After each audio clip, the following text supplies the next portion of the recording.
लगभग आधी रात गुजर चुकी थी। सड़क पर ऐसा सन्नाटा था कि कुत्ते भी नहीं घूम रहे थे। दोनों तरफ लगी लाइट्स भी ऐसे थरथरा रही थी मानो जैसे कोई उन्हें आंखें दिखाकर डरा रहा हो।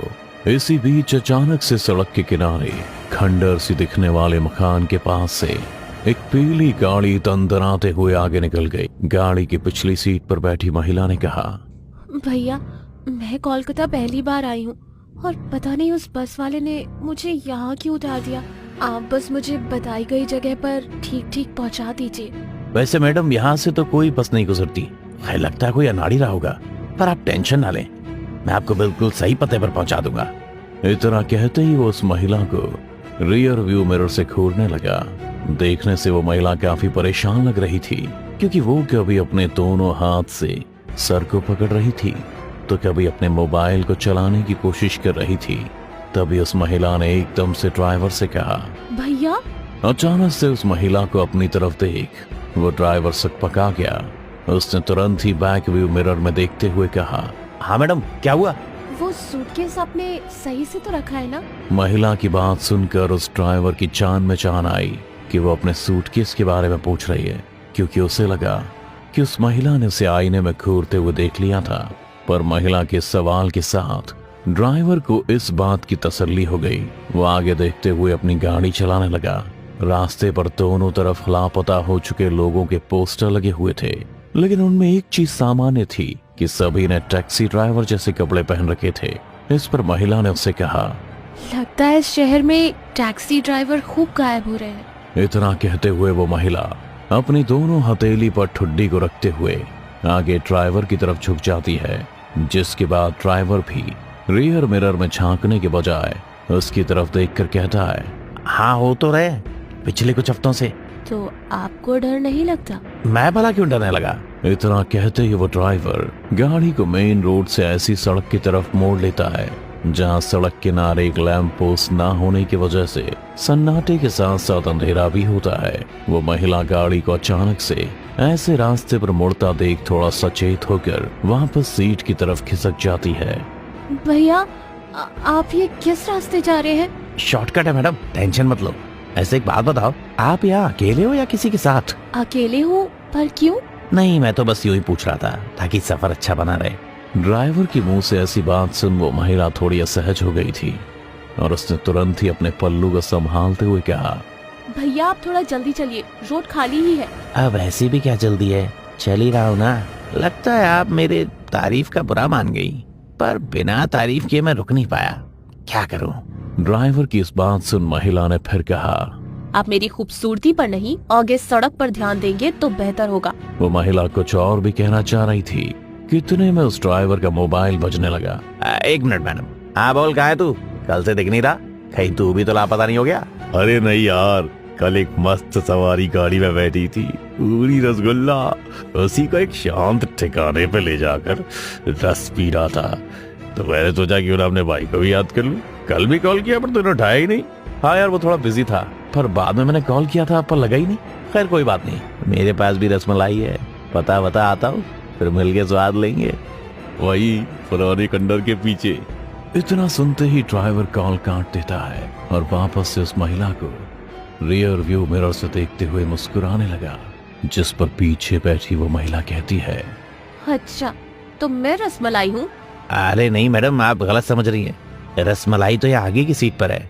सब समझती हूँ, और मुझे तो लगता है इन्हीं हरकतों की वजह से ड्राइवर्स गायब हो रहे हैं। देखिए मैडम, आप बिल्कुल गलत समझ रही हैं, और मैं आपके पते पर ही तो चल रहा हूँ, पुराने खंडर के पास। इतना कहकर ड्राइवर ने गाड़ी की स्पीड बढ़ा दी, पर अब भी उसकी नजर सामने नहीं बल्कि रियर व्यू मिरर पर ही अटकी हुई थी। और अब तो वो महिला को अनकंफर्टेबल होता देखकर भी नहीं झिझक रहा था और बड़ी बेशर्मी से उसे घूरे जा रहा था। और महिला ने ड्राइवर को घूरते हुए देखा। इस पर ड्राइवर बोला, बस अब पहुंचने ही वाले। इतना कहकर वो जैसे ही आगे की तरफ मुड़ा तो उसने देखा खंडर वाली सड़क के बीचों बीच आगे कोई बदहवास लड़खड़ा रहा है। ड्राइवर काफी स्पीड में था, इसलिए उसने तेज ब्रेक मारी ताकि उस इंसान को कुचल ना दे, लेकिन गाड़ी धीमी होते होते भी उस इंसान से जा टकराई, जिसके बाद ड्राइवर तेजी से नीचे उतरा। उसने देखा कि वो भी कोई टैक्सी ड्राइवर ही है, जो फुल डल्ली है, इसीलिए वो गर्म होने की जगह नर्म हो गया और उसे संभालते हुए कहने लगा, क्या दादा, इतना भी क्या नशा करना कि होश ही ना रहे। वो उसे संभालते हुए सड़क किनारे जा ही रहा था कि उसे याद आया कि उसकी गाड़ी में एक सवारी भी है। फिर उसे देखने के लिए जैसे ही वो पीछे मुड़ा तो देखा कि वो महिला गाड़ी में है ही नहीं। अरे दादा, संभालो खुद को। इतना कहकर वो ड्राइवर उस आदमी को वहीं छोड़ सीधा अपनी गाड़ी के पास पहुंचा और चारों तरफ घूम कर देखने लगा, पर वो महिला उसे कहीं नहीं दिखी। ओ, लगता है हाथ से निकल गई वो आइटम। अरे दादा, आपकी वजह से औरत भी निकल गई और भाड़ा भी नहीं मिला है। अरे ये बेवड़ा कहाँ गया? ड्राइवर को कुछ समझ नहीं आया कि अचानक से दोनों कहाँ गायब हो गए।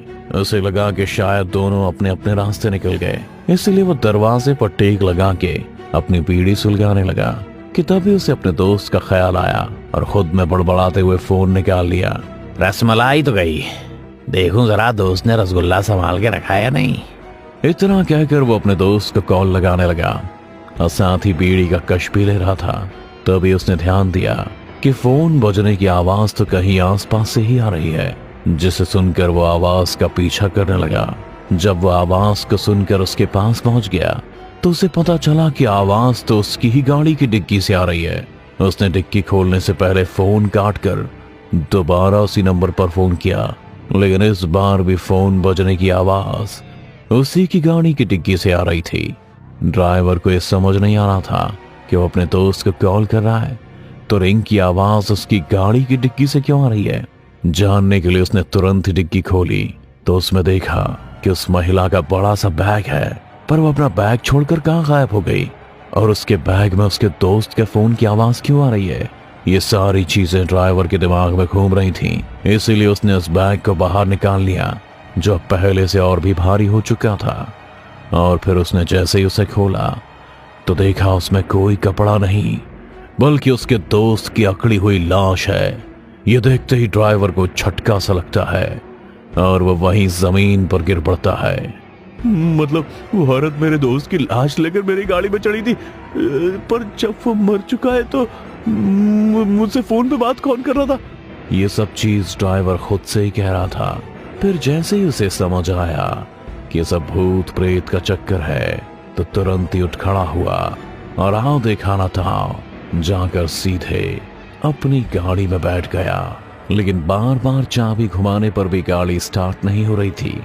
तभी एक एक करके काफी आगे दूर तक सड़क किनारे आड़ी तिरछी लगी खूब सारी टैक्सियों की हेडलाइट जलने लगी और एक के बाद एक सबके हॉर्न ऐसे बजने लगे जैसे कि ड्राइवर को सामने से गाड़ी हटाने के लिए बोल रही हो।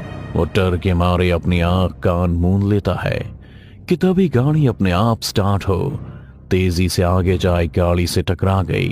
टक्कर इतनी जोर से हुई थी कि ड्राइवर का सिर स्टीयरिंग से टकरा गया, जिससे वो वहीं बेहोश हो गया। जब उसे होश आया तो वो गाड़ी से उतरकर आसपास देखने लगा। वहां और भी कई पीली टैक्सी लगी हुई थी और सबकी लाइट चल रही थी और उन सभी गाड़ी के अंदर उन्हीं ड्राइवर की लाश है जिनका रास्ते में लापता का पोस्टर लगा हुआ था। और एक पीली टैक्सी इन सभी कार से अलग खड़ी थी जिसकी हेडलाइट बंद थी। ड्राइवर भी आहिस्ता आहिस्ता उस ओर बढ़ने लगा था। पास जाकर देखा तो उसके अंदर भी ड्राइवर की लाश थी। ये वही शराबी था जो गाड़ी से टकराया था। वहीं उस गाड़ी में पीछे भी कुछ था जो ड्राइवर ठीक से देख नहीं पा रहा था। तभी अचानक से उस गाड़ी के अंदर की लाइट जल गई। पीछे उस लड़की की लाश थी जिसे वो अब तक रसमलाई कहता आया था। उसकी लाश देखकर ही वो समझ गया कि किसी ने उसके साथ दुष्कर्म कर उसे मारा है और अब वो अपनी मौत का बदला ले रही है। लेकिन उसे ये समझ में नहीं आ रहा था कि उसने उसे अब तक क्यों छोड़ा हुआ है।